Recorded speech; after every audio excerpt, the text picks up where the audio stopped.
السلام عليكم ورحمة الله وبركاته. بسم الله الرحمن الرحيم. الحمد لله رب العالمين، وأصلي وأسلم على المبعوث رحمة للعالمين وعلى آله الطيبين الطاهرين وصحابته أجمعين. وبعد, caros irmãos, continuando com as nossas aulas de fiqh, hoje, com a permissão de Allah subhanahu wa ta'ala, vamos abordar um novo capítulo. O oitavo capítulo, Thaminan. Thaminan, o que significa? Oitavo. Kitabul Mawarithi wal Wasaya wal Itq. Este capítulo está relacionado com as leis das sucessões. Sabem o que é? Lei das sucessões. Al-Mawarith. Em árabe diz-se Al-Mawarith, divisão de herança. Wal-Wasaya. Wasaya podemos traduzir como testamento. Wal-Itq. Itq, o que significa? Libertação de escravos. É um capítulo super importante e o Nabi sallallahu alaihi wasallam recomendou que nós aprendêssemos esta ciência. Os sábios escreveram livros independentes relacionados com esta ciência, divisão de herança. É importante aprendermos, só assim que podemos executar e concretizar a ordem de Allah subhanahu wa ta'ala. É uma ciência que está associada a cálculos, a matemática, e é por isso que nós falamos várias vezes que devemos aprender a matemática. O Islã incentivou a cada um de nós a aprender, a aperfeiçoar e não dizer que é difícil. Essas nossas crianças devem ser ensinadas a importância da matemática. Às vezes nós achamos que Islã só é memorizar o Corão. Nós achamos isso. Matemática não é importante, português não é importante. E é por isso que nós vemos nossos jovens com 12ª, ainda escreve mal, fala mal, cálculo, não sabe, tabuada. 5 vezes 5 não sabe, 5 vezes 9 não sabe. Depois nós apoiamos-nos. Não, basta memorizar o Corão, é suficiente. Não é suficiente. Não foi isso que Allah subhanahu wa ta'ala desejou para nós. Portanto, neste capítulo vamos abordar al-Mawarith wal-Wasaya wal-Itq. ويشتمل على 4 أبواب. E é composto por 4 subcapítulos. Al-Bab al-Awwal, o primeiro subcapítulo deste capítulo, Tasarrufat al-Marid.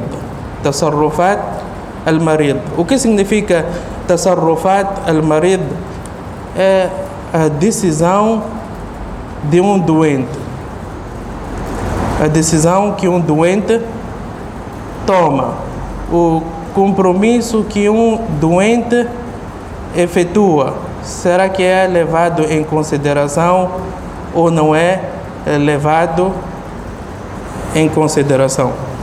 Diz: الإنسان إذا كان صحيحا ومعافى فإنه يتصرف في ماله بكل حرية ولكن بحدود ما جاء به الشرع. A pessoa, quando está saudável, tem a total liberdade de usar o seu dinheiro.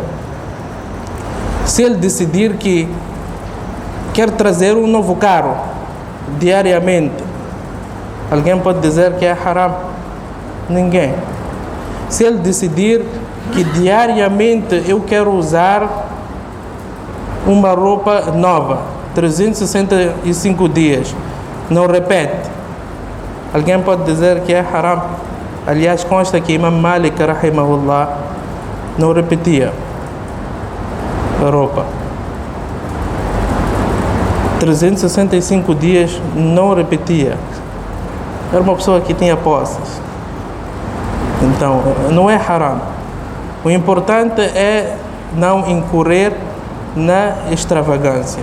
Portanto, a pessoa, quando está saudável, Allah subhanahu wa ta'ala abriu as portas.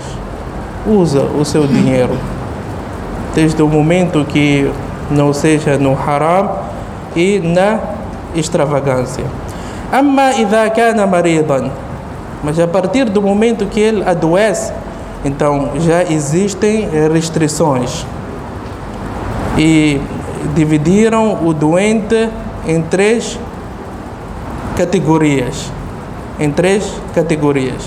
A primeira categoria: فلا يخلو المرض أن يكون غير مخوف. المرض غير مخوف é aquela doença não mortífera. Por exemplo,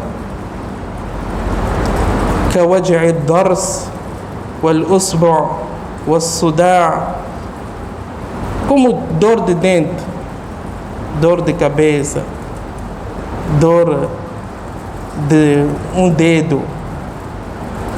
Geralmente a pessoa não morre por causa de dor de cabeça, morre. Então são consideradas doenças não mortíferas. ويمكن شفاؤها وبرؤها. E geralmente a pessoa com muita facilidade alcança a cura e fica saudável. فهذا المريض يكون تصرفه لازما كتصرف الصحيح. A decisão deste doente é como uma pessoa saudável. Se estiver a doer a cabeça dele, já não aguento, meu dente está a doer. Entretanto, escreve: olha, aquela minha casa é waqf para os órfãos. É válido ou não é válido? É válido. É válido. É uma doença não mortífera. Ainda que ele venha a morrer, o seu desejo é executado, porque geralmente a pessoa não morre por causa desta dor. É exceção. Portanto, o seu desejo é executado. Portanto, o primeiro tipo é uma doença mortífera. أما إذا كان المرض مخوفا, o segundo tipo, ou a segunda categoria, trata-se de uma doença mortífera. Como qual? Cancro. Como qual? Outra. Cancro.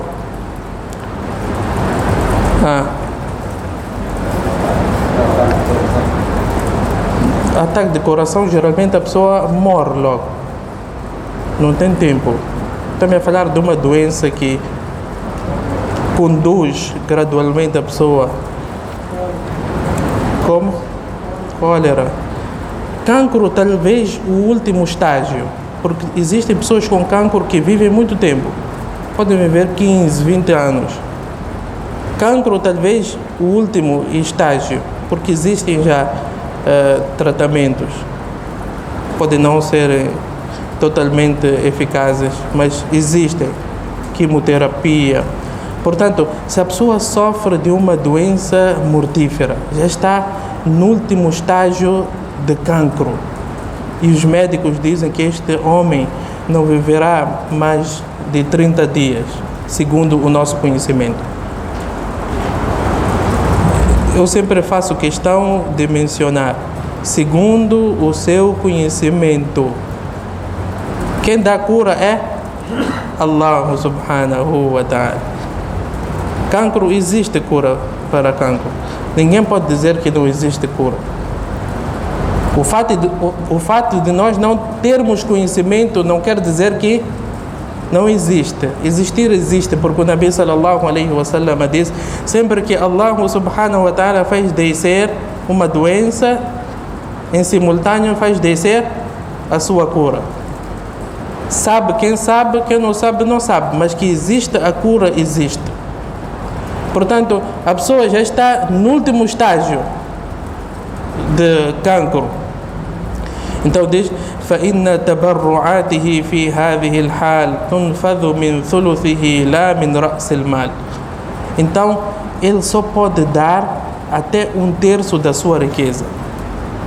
Só pode dar até 1/3 da sua riqueza. Se ele disser que, olha, aquela minha casa no Somachil 2, que vale mais de 1/3 da sua riqueza, é waqf, então não é executado. O seu testamento não é executado. E por que Allah subhanahu wa ta'ala proibiu que este seu desejo fosse executado? Quem pode dizer? Ele pode dizer que, olha, o dinheiro é meu, eu ainda estou vivo. Eu estou a dizer que aquela casa é waqf, mas ele sabe que já está a ir embora. A pessoa está em desespero. Está em desespero. E pode prejudicar aos herdeiros. Pode prejudicar aos herdeiros. Então, Allah subhanahu wa ta'ala diz que, olha, se você quer deixar algo, então deve ser no limite de 1/3. E assim o Nabi sallallahu alaihi wasallam ensinou. Portanto, esta é a segunda categoria. A terceira, dizem que a pessoa, quando sofre desta doença mortífera, até seu divórcio não é válido. Até seu divórcio não é válido. Ele sabe que, olha, já estou no último estágio de cancro e só tenho 30 dias. Diz para a sua esposa: talaq, talaq, talaq, olha, pode ir embora. Pode acontecer isso. Para quê? Para ela não herdar. Para ela não herdar. Que, olha, esta nunca fez nada por mim, olha, é melhor eu dar divórcio. Tudo vai ficar com meus filhos.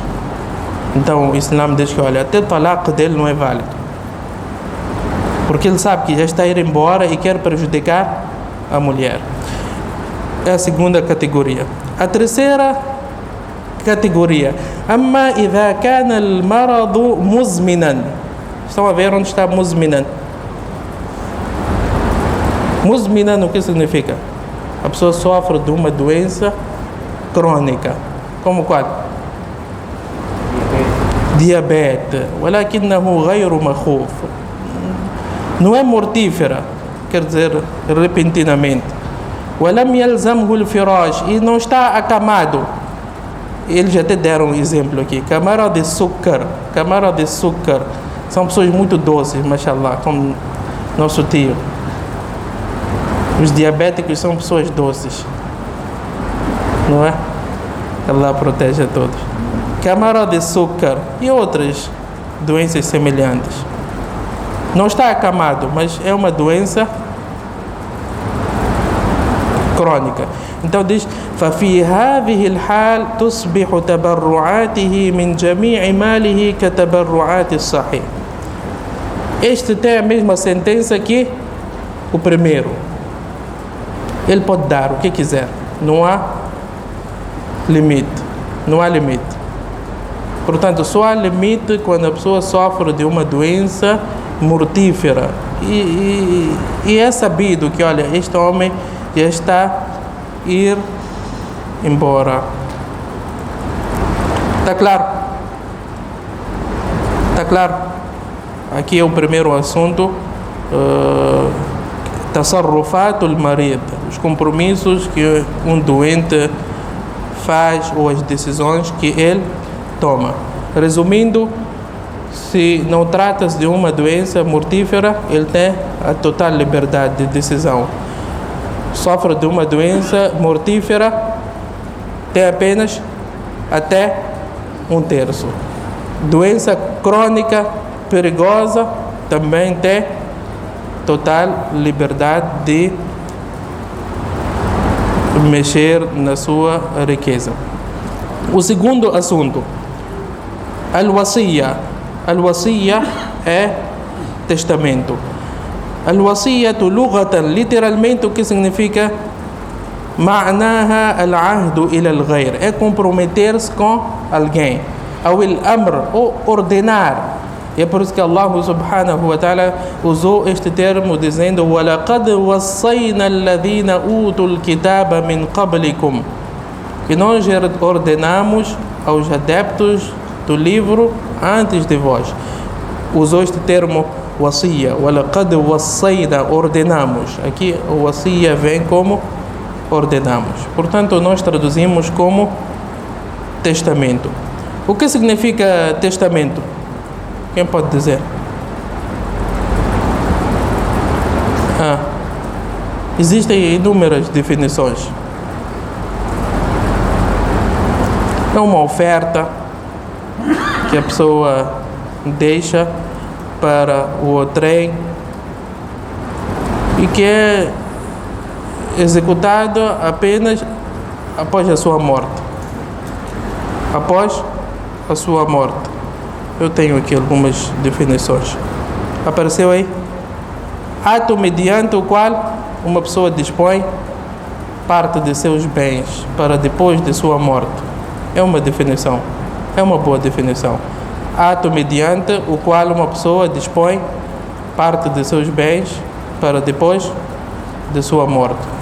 Ou outra definição é a declaração que uma pessoa faz enquanto está viva em relação à sua propriedade e as providências de acordo com a lei islâmica a serem realizadas após a sua morte. É manifestação de última vontade. Está claro? Abdallah, percebeu o que é testamento? Uma oferta que alguém deixa e que só é executada depois da sua morte. É só oferta. Testamento só trata-se de oferta. Mais o quê?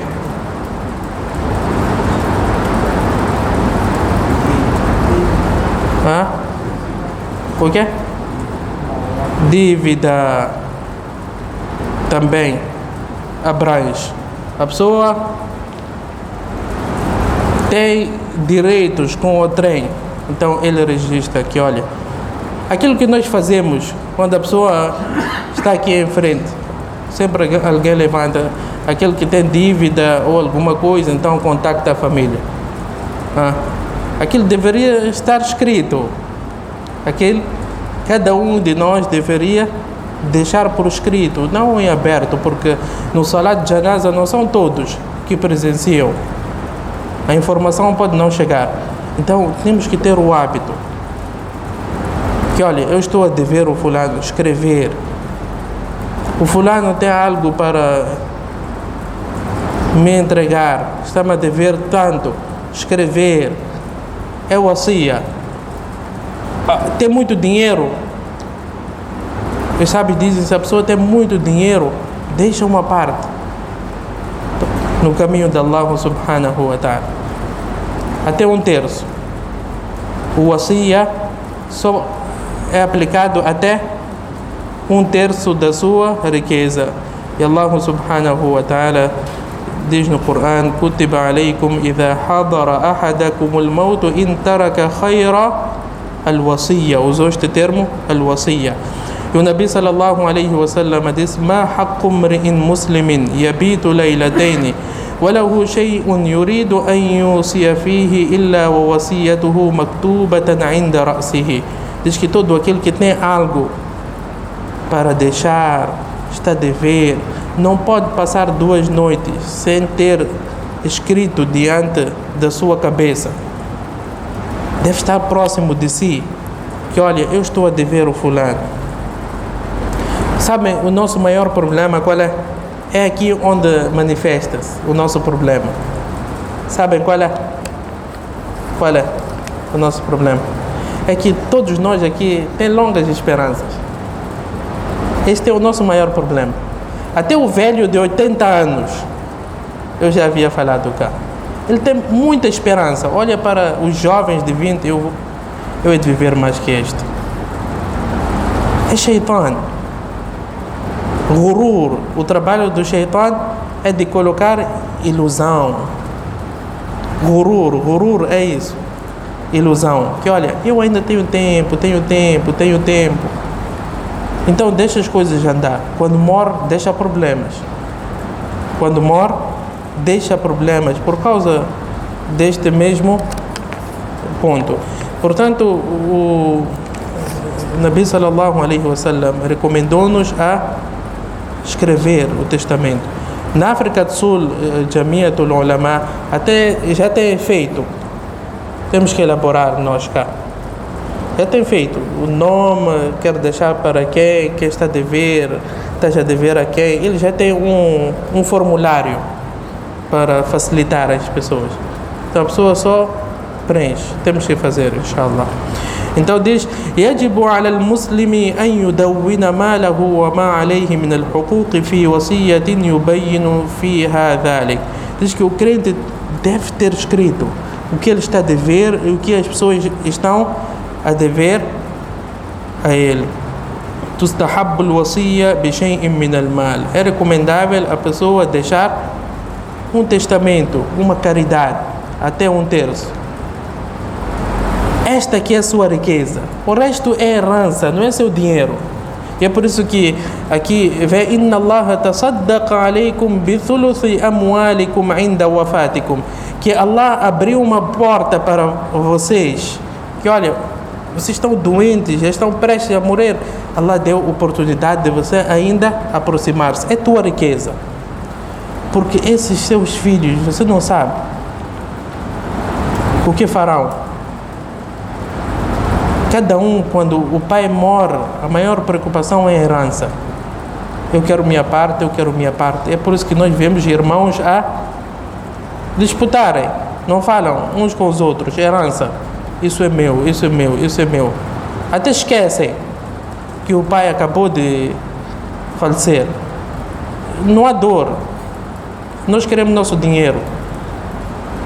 Fazer nossa vida. E são poucos que educam os seus filhos a recordar que, olha, meu pai fez isso, fez aquilo por mim, deixa eu construir um masjid.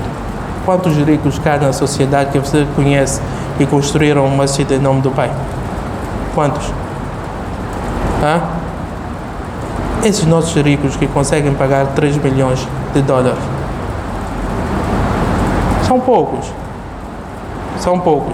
Então, você deve fazer pessoalmente. Allah deu oportunidade, faça.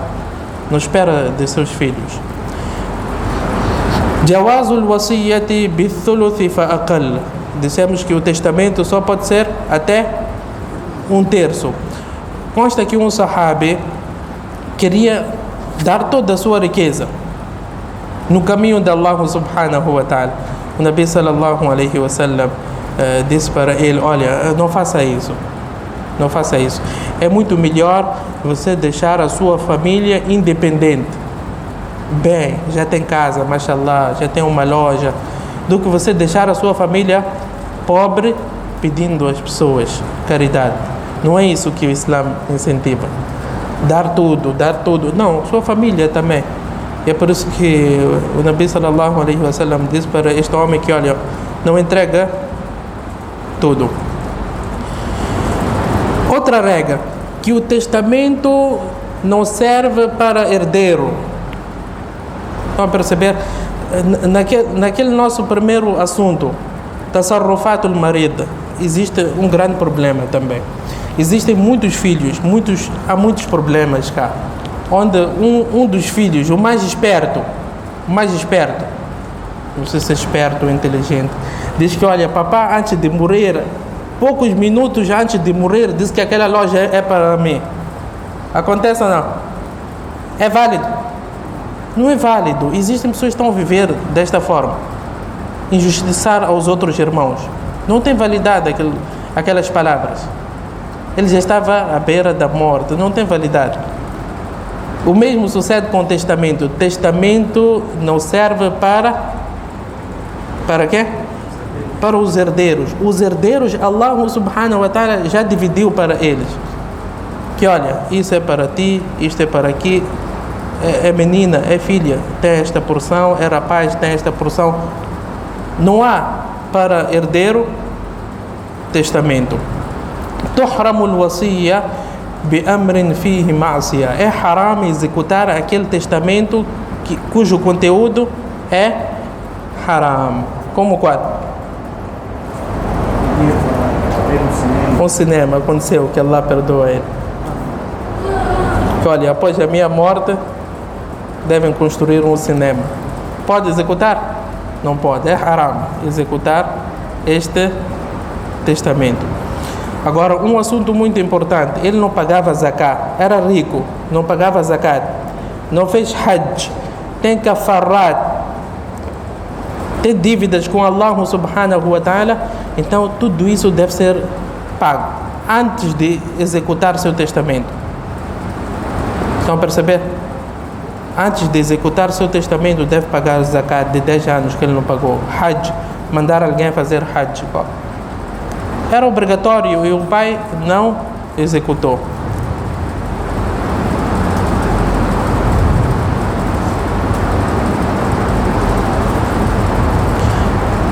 Agora dizem que é haram a pessoa fazer um testamento com o intuito de prejudicar os herdeiros. Prejudicar aos herdeiros. É por isso que os sábios dizem que a pessoa, se não tem muito dinheiro, então o testamento também não pode. Por exemplo, se ele tem 100 mil meticais, a sua riqueza toda é equivalente a 100 mil meticais, e ele diz: Nashir, presta atenção, ele tem 100 mil meticais, diz 1/3 é para o caminho de Allah. É quanto dinheiro? Quanto? 33 mil. É muito dinheiro. Diz que é haram a pessoa fazer um testamento propositado para prejudicar aos herdeiros. Esses meus filhos são os curtidores, então quero prejudicar, não quero deixar muita coisa. É haram, não pode fazer isso. E diz que enquanto ele estiver vivo pode voltar atrás. Ele fez um testamento, escreveu, está guardado consigo. Um mês antes de falecer, decidiu que, ora, eu quero mudar. Eu tinha dado, por exemplo, 10 mil, quero aumentar para 30 mil, mas está dentro daquele limite de 1/3. Então, enquanto ele estiver vivo, pode trabalhar nesta porção de 1/3. Não pode exceder 1/3. Está claro? Então, falamos sobre as doenças e sobre o testamento. Cada um de nós deve fazer testamento. Muitos de nós aqui temos dívidas. Todos nós aqui vivemos com dívidas. Então, escrever que eu estou a dever o fulano isto mais aquilo, para a sua família também saber como encaminhar. Não é deixar as coisas viver só por viver, cheio de dívidas, não escreve. Não é assim. E a sua esposa deve saber. A pessoa mais próxima de si, quem é? É a sua esposa. Você não pode ficar nu em frente da sua mãe. Pode? Não pode. Mas em frente da sua esposa pode. É a pessoa mais próxima de si. Então, não é dizer que, olha, em casa eu não digo nada. Em casa eu não digo nada. Sua esposa não sabe onde você trabalha, sua esposa não sabe quanto você recebe, a sua esposa não sabe quais são as suas despesas. Você vive sozinho. Não é assim. A sua esposa é a pessoa mais próxima de si. Deve informar. Fechou um negócio, olha, eu comprei aquela propriedade, estou a dever o fulano. Ela deve ter conhecimento e deixar esta recomendação: olha, quando eu morrer, paga ou venda aquilo e liquida as dívidas. Devem ser tomadas essas providências, porque nós ainda não percebemos a gravidade. enquanto as suas dívidas não forem pagas. Se você praticou tudo de bom, já estava garantido para si o paraíso, você não terá acesso ao paraíso enquanto as suas dívidas não forem liquidadas. Sabiam? Os anjos disseram que, olha, você só não está a entrar no Jannah porque tem dívida. Mas salat, Allah diz que já está bom. Zakat também está bom. Jejum, alhamdulillah, facultativos cheios, hajj todos os anos. Mas o problema é só aquela dívida, ainda que seja de 10 meticais. Fez vale, nós fizemos vale, até com esses que limpam os nossos vidros. Não diz, boss, vai pagar amanhã. Você diz, está bom, não é de passar daqui amanhã. É dívida que você deixou. É dívida que você deixou. Pode não entrar no Jannah por causa daqueles 10 meticais. Vão perceber? Então, temos que ter cuidado. São coisas graves, e é por isso que os nossos sábios abordaram. Nós, porque estamos mergulhados na negligência, achamos que não é nada, são coisas só. Que esses pais ficam a falar, trazem um televisor aqui só para gingar, ficam a falar. São coisas para vocês tomarem em consideração, aprender e transmitir para as outras pessoas. Que Allah conceda a todos nós sucesso. وصلى الله وسلم وبارك على نبينا محمد وعلى آله وصحبه أجمعين.